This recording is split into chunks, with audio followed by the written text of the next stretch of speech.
اعوذ باللہ من الشیطان الرجیم، بسم اللہ الرحمن الرحیم۔ سورۃ غاشیہ مکی صورت ہے اور اس کا 1 رکوع اور 26 آیات ہیں۔ مصحف میں ترتیب کے اعتبار سے 88 اور نزولی اعتبار سے 68 نمبر ہے۔ بسم اللہ الرحمن الرحیم۔ هل اتاک حدیث الغاشیہ، کیا تمہارے پاس ڈھانپ لینے والی قیامت کی خبر آئی ہے؟ الغاشیہ غشی بمانی ایک چیز پر دوسری چیز کا چھا کر اسے ڈھانپ لینا، اور غشی ایسی حالت کو کہتے ہیں جب انسان کے ہوش و حواس زائل ہو جائیں، اور غاشیہ بمانی وہ چیز جس کی ہیبت ہر شخص پر چھا جائے۔ حل اتاکا، کیا تمہارے پاس آئی ہے محمد صلی اللہ علیہ وسلم، کیا آپ کے پاس آئی ہے حدیث الغاشیہ ڈھانپ لینے والی قیامت کی خبر؟ یعنی قیامت جب آئے گی تو سب کو گھیر لے گی۔ نبی صلی اللہ علیہ وسلم کہیں جا رہے تھے، آپ صلی اللہ علیہ وسلم نے سنا کوئی عورت قرآن پڑھ رہی ہے، کھڑے ہو کر سننے لگے۔ جب وہ حل اتاک حدیث الغاشیہ پڑھ چکی تو آپ صلی اللہ علیہ وسلم نے فرمایا، ہاں میرے پاس خبر پہنچ گئی۔ وجوہ یومئذ خاشعہ، کئی چہرے اس دن ذلیل ہوں گے۔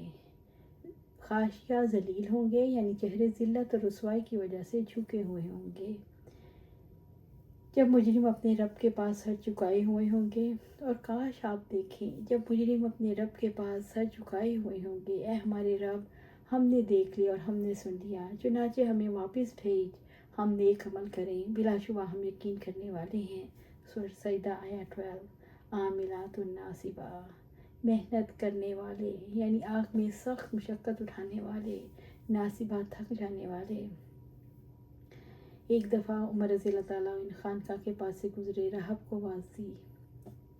عمر رضی اللہ تعالیٰ عنہ خانقاہ کے پاس سے گزرے، راہب کو آواز دی، گویا آپ اسے دیکھ کر رونے لگے۔ پوچھا کیا بات ہے؟ فرمایا اسے دیکھ کر عاملات الناصبہ یاد آ گئی، یہ لوگ سخت ریاضت کے باوجود بھی جہنمی ہیں۔ ابن عباس رضی اللہ تعالیٰ فرماتے ہیں، اس سے مراد عیسائی ہیں، دنیا میں نیک عمل سمجھ کر گناہوں میں تکلیف اٹھاتے ہیں، اور آخرت میں عذاب اور مار دھاڑ کی تکلیف اٹھائیں گے۔ عاملات الناصبہ، اس سے مراد ہے ایسا پرمشقت عذاب دیا جائے گا جس سے وہ تھک کر چور ہو جائیں گے۔ تصلیٰ نارا حامیہ، وہ دہکتی آگ میں داخل ہوں گے، ان کے چہروں کو دہکتی ہوئی آگ میں جھونکا جائے گا جس کی حرارت بڑی شدید ہوگی، جو انہیں ہر طرف سے گھیر لے گی۔ تسقیٰ من عین آنیہ، کھولتے ہوئے چشمے سے انہیں پانی پلایا جائے گا، یعنی انہیں ایسے چشمے سے پانی پلایا جائے گا جو شدت حرارت کی وجہ سے کھول رہا ہوگا۔ جہنمیوں کے مشروب کے بارے میں سورۃ النبا میں فرماتے ہیں، اللہ سبحانہ تعالیٰ اس میں نہ وہ کسی ٹھنڈک کو چکھیں گے اور نہ پینے کی چیز کو، مگر کھولتا ہوا پانی اور بہتی ہوئی پیپ۔ دوزخیوں کو کھولتے ہوئے چشمے سے پانی پلایا جائے گا، یہ پانی اپنی حرارت کی انتہا پر پہنچا ہوا ہوگا۔ لیس لہم طعام الا من ضریع، سوکھی خاردار جھاڑی کے سوا ان کے لیے کوئی کھانا نہ ہوگا۔ ضریع ایک خاردار گھاس جس کا ذائقہ انتہائی تلخ اور بو ناگوار ہوتی ہے، اور جب سوکھ جاتی ہے تو زہر بن جاتی ہے۔ عربی میں اسے شبرک بھی کہتے ہیں۔ اہل دوزخ کی یہی غذا ہوگی۔ اللہم اجرنا من النار۔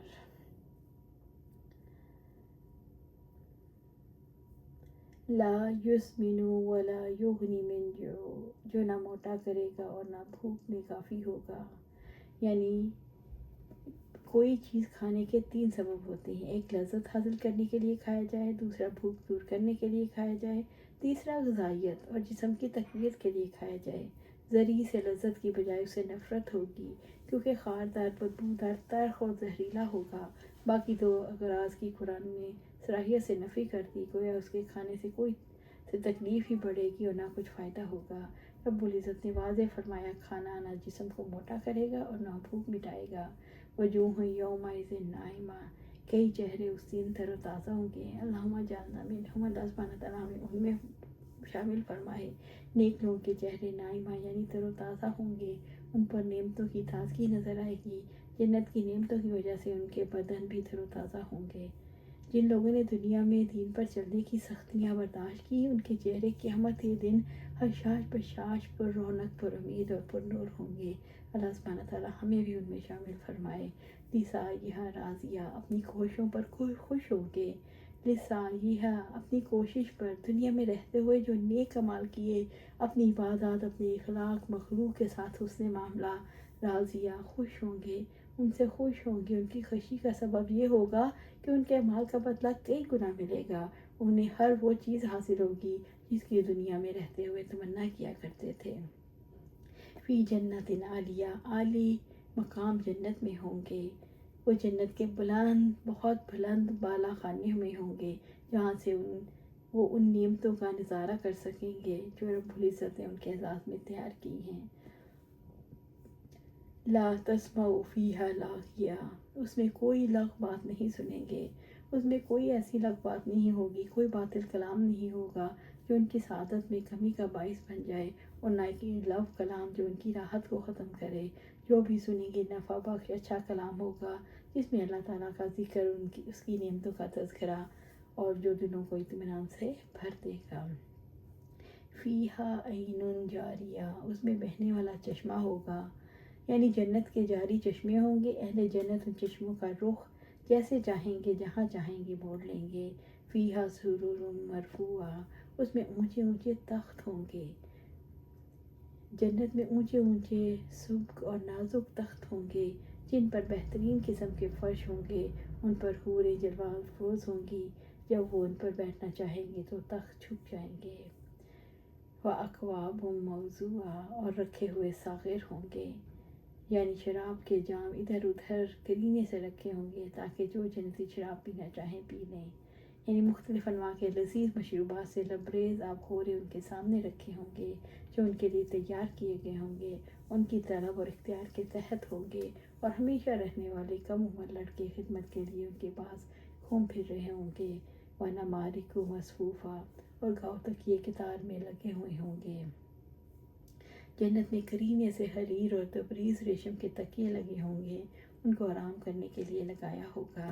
وَزَرَابِيُّ مَبْثُوثَةٌ، اور مخملی قالین بچھائے ہوئے ہوں گے، اور مخملی قالین یعنی اس سے خوبصورت، زرابی سے مراد خوبصورت بچھونے، یعنی ان کے مجالس ہر جانب سے ان بچھونوں سے بھری ہوئی ہوگی۔ افلا ینظرون الی الابل کیف خلقت، کیا وہ اونٹوں کی طرف نہیں دیکھتے ان کو کیسے پیدا کیا گیا؟ رب العزت نے عرب کے خانہ بدوشوں کو سب سے پہلے ان کی طرف توجہ دلائی جو ان کے لیے قیمتی متاع اور سفر میں ان کا رفیق تھا، جو 10 دن پانی پیے بغیر بے تکلیف سفر جاری رکھ سکتا ہے، جو خشک گھاس، جھاڑیاں اور پتے کھا کر بھی پیٹ بھر لیتا ہے، جس کے پاؤں ریت میں نہیں دھنستے، جو سب سے زیادہ بوجھ اٹھاتا ہے۔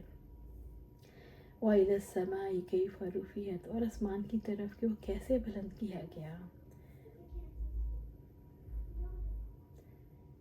تو کیا انہوں نے اپنے اوپر آسمان نہیں دیکھا؟ کس طرح ہم نے اسے بنایا اور ہم نے اسے زینت دی اور اس کے لیے کوئی شگاف نہیں۔ سورۃ قاف آیت 6، یعنی بغیر ستونوں کے آسمان بلند ہو گیا، کبھی غور کیا؟ وَإِلَى الْجِبَالِ كَيْفَ نُصِبَتْ، اور پہاڑوں کی طرف کہ کیسے گاڑے گئے ہیں، پہاڑوں میں کیسے، کیا انہوں نے کبھی غور کیا یہ پہاڑ زمین میں کیسے نصب ہو گئے؟ ان کو خوبصورت بنا کر نصب کرنے والا کون ہے؟ کس نے ان کو زمین کے لیے ثبات کا ذریعہ بنایا؟ وہ ان کی وجہ سے حرکت نہیں کرتی۔ کبھی غور کیا کس نے ان پہاڑوں میں انسانوں کے لیے بڑے بڑے فائدے رکھے؟ وَإِلَى الْأَرْضِ كَيْفَ سُطِحَتْ، اور زمین کی طرف کہ وہ کیسے بچھائی گئی۔ کبھی تم نے غور کیا اس زمین میں کو کس نے بچھایا؟ یعنی زمین کو کس طرح کشادگی کے ساتھ پھیلایا اور نہایت نرم اور ہموار بنایا تاکہ بندے اس پر ٹھکانہ کر سکیں، اس پر کھیتی باڑی کر سکیں، باغات اگا سکیں، عمارتیں تعمیر کر سکیں اور ان کے راستوں پر سفر کر سکیں۔ فَذَكِّرْ إِنَّمَا أَنْتَ مُذَكِّرٌ، بس آپ نصیحت کریں، یقیناً آپ نصیحت کرنے والے ہیں۔ بس آپ فذکر، آپ نصیحت کریں محمد صلی اللہ علیہ وسلم، میرے بندوں کو میری نصیحت آیات سے نصیحت کرو اور انہیں دلائل سے واضح کرو اور میرا پیغام ان کو پہنچا دو، یعنی انہیں اللہ تعالیٰ کے انعامات اور توحید کے دلائل سے نصیحت دو۔ سورۃ قاف میں اللہ سبحانہ تعالیٰ فرماتے ہیں، اور آپ ان پر کوئی جبر کرنے والے نہیں ہو، آپ اس قرآن سے اس شخصیت کو نصیحت کر دو جو میرے عذاب کے وعدے سے ڈرتا ہے۔ لَسْتَ عَلَيْهِم بِمُصَيْطِرٍ، آپ ان پر ہر چیز کوئی مسلط کیے ہوئے نہیں۔ نہیں آپ صلی اللہ علیہ وسلم کو اللہ نے نصیحت کے لیے پیغام کے لیے بھیجا ہے. آپ صلی اللہ علیہ وسلم نصیحت کرنے کے لیے مبعوث کیے گئے ہیں. آپ صلی اللہ علیہ وسلم کو داروغہ بنا کر ان پر مسلط نہیں کیا گیا. الا من تولی و کفر، مگر جس نے منہ موڑا اور کفر کیا، یعنی جو اللہ تعالیٰ کی اطاعت سے منہ موڑ کر اس کی آیات اور اس کے رسولوں اور اس کی ملاقات کا کفر کرے، یعنی جو واعظ و نصیحت سے منہ موڑے اور حق کام دل اور زبان سے کفر کرے، فَيُعَذِّبُهُ اللَّهُ الْعَذَابَ الْأَكْبَرَ، تو اللہ تعالیٰ اس کو عذاب دے گا، بہت بڑا عذاب. یعنی اللہ تعالیٰ اسے آخرت کا عذاب دے گا، یعنی دنیا میں کفر کی وجہ سے آخرت میں جہنم کا عذاب ہوگا. اللہ تعالیٰ کا عذاب بہت بڑا اور دائمی ہے. اِنَّ إِلَيْنَا إِيَابَهُمْ، یقیناً انہیں ہماری ہی جانب لوٹ کر آنا ہے، یعنی انہیں بہرحال ہمارے پاس واپس آنا ہے. تمام خلائق کو ہماری ہی طرف لوٹنا اور قیامت کے روز ان کو ہمارے ہی پاس اکٹھے ہونا ہے. ثم إِنَّ عَلَيْنَا حِسَابَهُمْ، پھر یقیناً ان کا حساب بھی ہمارے ذمے ہے.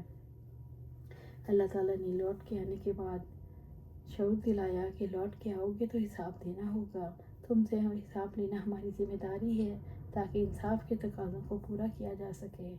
اللہ سبحانہ تعالیٰ سے دعا ہے ہمیں قرآن و سنت پر عمل کرنے کی توفیق دے، اس پر جمع دے اور جنت الفردوس کے اعلیٰ مقام پر اپنے پاس گھر عطا فرمائے. آمین یا رب العالمین.